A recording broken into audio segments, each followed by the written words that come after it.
Hello everyone, this is Divya Reddy. I'm practising as an advocate at Hyderabad. ఈరోజు మనం registration act 1908 గురించి తెలుసుకుందామండి.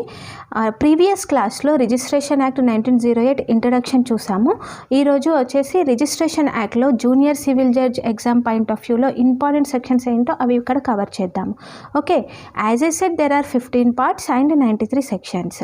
బట్ మనకి ఫస్ట్ 5 పార్ట్స్లో నుంచి సెక్షన్స్ మాత్రమే కవర్ అవుతాయండి. సో అంతవరకు మనం చదువుకుంటే ఈ యాక్ట్లో నుంచి మనం అన్ని క్వశ్చన్స్ని ఈజీగా అటెంప్ట్ చేయొచ్చు. ఓకే, అండ్ పార్ట్ 1లో వచ్చేసి అండి ప్రిలిమినరీలో వచ్చేసి 2 sections are important.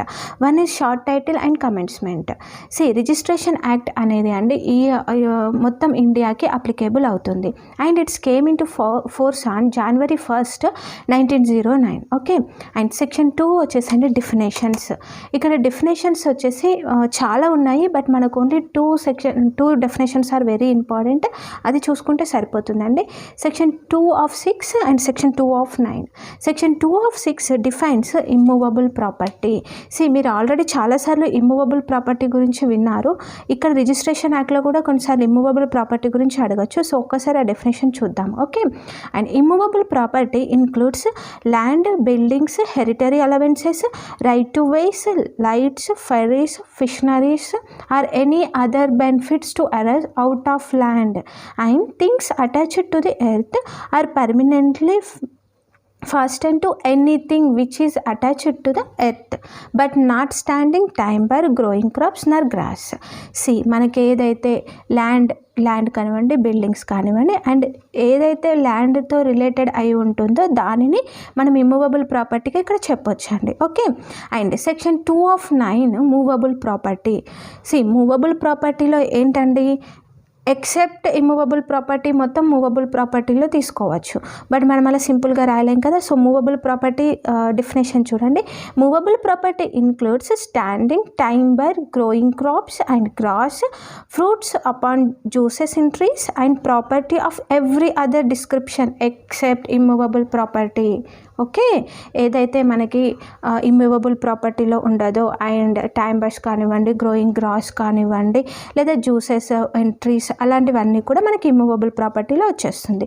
Okay, and registration యాక్ట్లో మనకి ఈ డెఫినేషన్స్ ఇమ్మూవబుల్ ప్రాపర్టీ కానీ మూవబుల్ ప్రాపర్టీ అన్నప్పుడు ఈ సెక్షన్స్ నుంచి మనం రాయాల్సి ఉంటుంది. అండ్ సెక్షన్ పార్ట్ 2 అండి. Next part 2 are important. Part 2 of registration and establishment. ఇక్కడ వచ్చేసి మనకు 3 to 16A డెఫినేషన్స్ ఉన్నాయండి, బట్ మనకు only 2 sections are important. Section 6 and section 7. Okay, section 6లో వచ్చేసండి registrars and sub registrars, and section 7 వచ్చేసి officers of registrars and sub registrars. Section 6 registrars and sub registrars అన్నప్పుడు registrars అంటే ఏంటండి, district లెవెల్లో registers appoint అయి ఉంటారు. సో డిస్ట్రిక్ట్ లెవెల్లో ఉన్న ల్యాండ్స్ని రిజిస్ట్రేషన్ ఆఫీస్లో రిజిస్టర్ చేస్తారు. అండ్ సబ్ రిజిస్టర్స్ అంటే తాలూకా అండ్ మండల్ లెవెల్లో ఉన్న వాళ్ళని సబ్ రిజిస్టర్స్ అంటారండి. సో తాలూకా అండ్ మండల్ లెవెల్లో ఉన్న ప్రాపర్టీస్ని సబ్ రిజిస్టర్ అక్కడ రిజిస్ట్రేషన్ చేయడం జరుగుతుంది. ఓకే, వీళ్ళని స్టేట్ గవర్నమెంట్ అపాయింట్ చేస్తుంది. అండ్ సెక్షన్ 7 వచ్చేసి officers of registrars and sub registers. ఇది కూడా అండి ఇప్పుడు మనకి స్టేట్ గవర్నమెంట్ గ్రేడ్ 1 కానీ గ్రూప్ 2 వాళ్ళని ఇక్కడ ఆఫీసర్స్గా అపాయింట్ చేయడం జరుగుతుంది. డిస్ట్రిక్ట్ లెవెల్లో ఉన్న ప్రాపర్టీస్ని రిజిస్ట్రేషన్ చేస్తారు. అండ్ సబ్ రిజిస్టర్స్ వచ్చేసి తాలూకా అండ్ మండల్ లెవెల్లో రిజిస్ట్రేషన్స్ అనేది చేయడం జరుగుతుంది. సో ఈ సెక్షన్లో ఇది చెప్పడం జరిగింది. ఓకేనా, అండ్ వచ్చేసి పార్ట్ 3 అండి. Part 3 it's a very important. Part 3 of registrable documents. ఇందులో వచ్చేసి సెక్షన్ 17 to 22 ఉంది, బట్ మనకి 3 సెక్షన్స్ ఆర్ వెరీ ఇంపార్టెంట్ అండి. ఫస్ట్ వచ్చేసి section 17. Section 17 says the documents of which register is compulsory. So ఇక్కడ వచ్చేసి ఏ డాక్యుమెంట్స్కి రిజిస్ట్రేషన్స్ అనేది కంపల్సరీ అని చెప్పేసి సెక్షన్ 17లో చెప్పడం జరిగింది.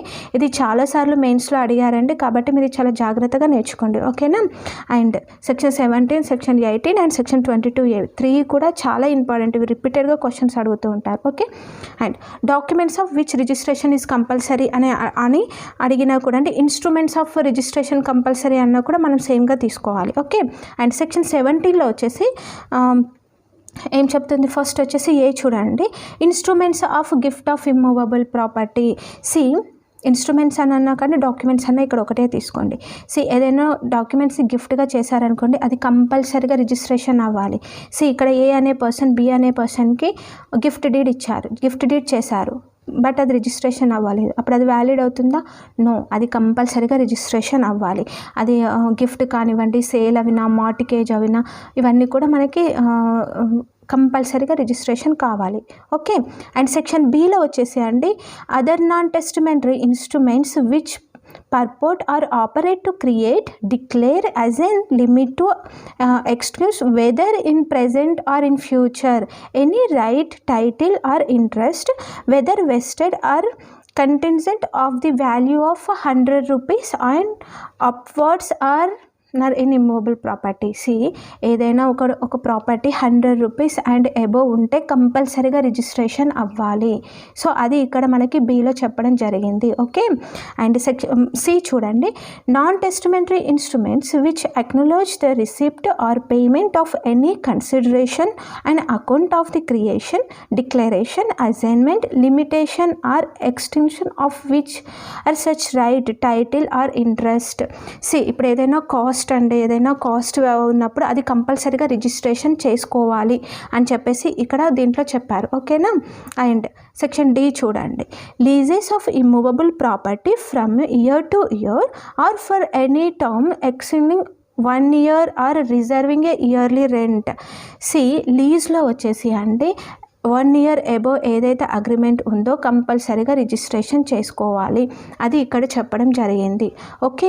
అండ్ నెక్స్ట్ సెక్షన్స్ ఈ చూడండి, non testamentary instruments transferring or assigning any decree or order of a court or any award when such decree or order are awarded purports or operate to create, declare, assign, limit or extinguish whether in hello everyone, sorry for the interruption, but మీరు చూసే videos అన్నీ demo lectures మాత్రమే sir. మీకు కానీ full length lectures కావాలని ఉంటే Google play స్టోర్కి వెళ్ళి మీరు మా ఒక యాప్ని డౌన్లోడ్ చేసుకోవచ్చు sir, which is my law point app. ఓకేనా. అలానే మీరు కానీ ఐఫోన్ యూజర్ అయి ఉంటే మీరు యాప్ స్టోర్ నుంచి ప్రాపర్గా క్లాస్ ప్లస్ అనే యాప్ డౌన్లోడ్ చేసుకోండి.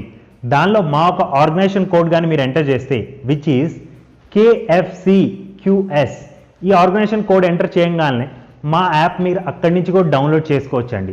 If you find anywhere any difficulty regarding JCJ classes, ఏమైనా ఎంక్వైరీ ఉన్నా కానీ, ఏమైనా గైడెన్స్ కావాలన్నా కానీ, సిలబస్ గురించి తెలుసుకోవాలన్నా కానీ, please feel free to call me up. My number is 9000315302. Anywhere, any difficulty, your friend, your mentor is there to help you guys. Okay, I'm not going to kill your time. Bye bye for today. Take care. See you.